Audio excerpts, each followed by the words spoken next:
Hi everybody, I'm Ryan, and today we're going to talk about Selesnya Cage in Standard. We're going to talk about card choices in the deck, overall strategy of the deck, and how to play the deck. Let's jump into it. So this is the Selesnya Cage deck.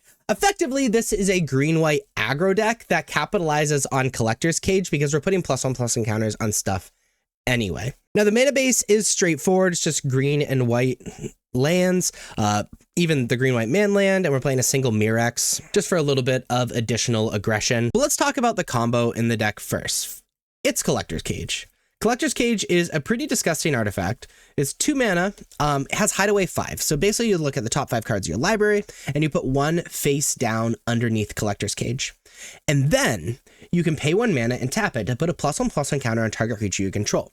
Then if you control 3 or more creatures with different powers, you may play the exiled card without paying its mana cost. So this is obviously insane if we get an Overlord of the Mistmoors or a Whitley Fleege underneath it, or really even like any of these 3 mana spells underneath it. Also notice this can end up being a combat trick as well because it's only 1 mana to do it, and you can do it as much as you want even if the thing is no longer underneath it. And so making our creatures bigger in that way is just absolutely great. That being said, let's talk about these cards that we really want to be comboing with. Overlord of the Mistmoors is a 6/6 with impending 4 for 4 mana, and when it enters our attacks, create 2/2/1 white insect creature tokens with flying. This is just the end of the game for a lot of decks. A lot of decks can't answer 3 giant things at once, especially as early as turn 3 with Collector's Cage is just really, really good. And then Whitley Fleege is really solid. Is a 4 mana. Other green creatures you control get +1/+1. Other white creatures you control get +1/+1. Which, by the way, that means these dual colored cards like Malira and Seraphic Steed get +2/+2 because they're green and white. And if a spell or ability on opponent controls causes you to discard this card, put it onto the battlefield instead of putting it in your graveyard, which is really good against the Esper and Dimir bounce decks. Because they're looking to have you discard. So it's really our combo, but Collector's Cage is good with just really anything in our deck. We're going to be using these alongside Mana Ramp in Llanowar Elves. It allows us to attack and then also be able to get out our creatures much, much faster, like in any green-white aggro deck.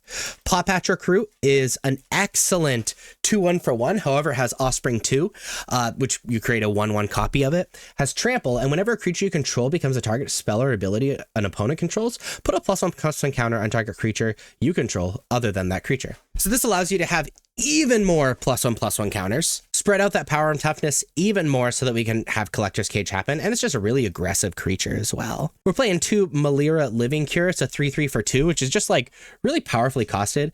If you would get 1 or more poison counters, instead you get 1 poison counter and you can't get additional poison counters this turn. So that's good against the weird poison decks, but that's not really why we're playing it. But we can exile Malira Living Cure to choose another target creature or artifact. When it's put into the graveyard this turn, return that card to the battlefield under its owner's control. So it's really good at like protecting ourselves against removal spells. If we have a Malira and an Overlord, they can't answer the Overlord if we have a Malira because then we're just going to get the trigger again, which is just really, really disgusting. So it's a very aggressive card and also protects our big payoffs over here. Playing 2 Seraphic Steed. It's a 2/2 for 2 with first strike and lifelink, very good against the aggressive decks. And whenever Seraphic Steed attacks while saddled, create a 3/3 white angel creature token with flying and has saddle 4. So saddling it is a little bit difficult, but it can become like create a creature on a stick for no mana, and having first strike means that after a +1/+1 counter or 2 from like Collector's Cage or Pawpatch Recruit or whatever, it becomes pretty difficult to block. We're also playing 4 Sandstorm Salvager. It's a 3 mana 1/1. When it enters, create a 3/3 colorless golem artifact creature token. So it's a little reminiscent of like Blade Splicer. And you pay 2 mana and tap it to put a +1/+1 counter on each creature token you control. They gain trample until end of turn. So that's really solid because you can put a +1/+1 counter on the golem, obviously, on the flyers you get from Overlord, on the Offspring from Pawpatch Recruit, on the Angels from Seraphic Steed, on the Bats from Sanguine Evangelist, on the 4/4 from Toby. That does it really, really well. So your creatures get really big pretty fast. Speaking of Toby, there's a 3 mana 1/1 where when it enters you get a 4/4 white beast creature token. With this creature can't attack or block alone. Don't worry, little guy. We're going to be attacking with everyone. And as long as you control 4 or more creature tokens you control have flying. So Toby can just be a really interesting card that can just like launch all of your creature tokens, which is really fun. And then we have 4 Sanguine Evangelists, which is a 2/1 with Battle Cry. Battle Cry is when you attack, all your attacking creatures get +1/+0. And when Sanguine Evangelist enters or dies, create a 1/1 bat black creature token with flying. So notice we're going very, very wide. We're ramping our mana. We have a little combo in Collector's Cage, and we're putting a ton of +1/+1 counters on our creatures.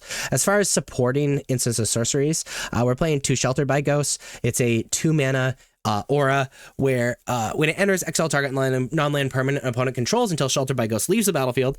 An enchanted creature gets +1/+0 and has lifelink and ward 2. Very, very good against the aggressive decks. And they're playing 3 Parting Gusts, which is a 2 mana instant, gift to tap fish.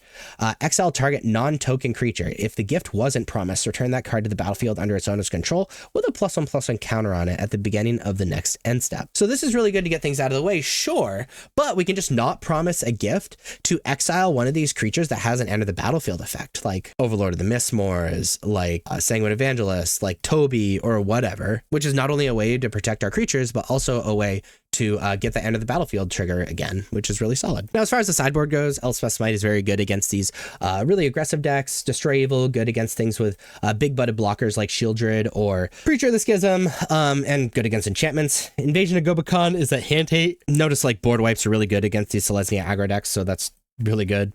2 more Shelter by Ghosts for these aggressive decks.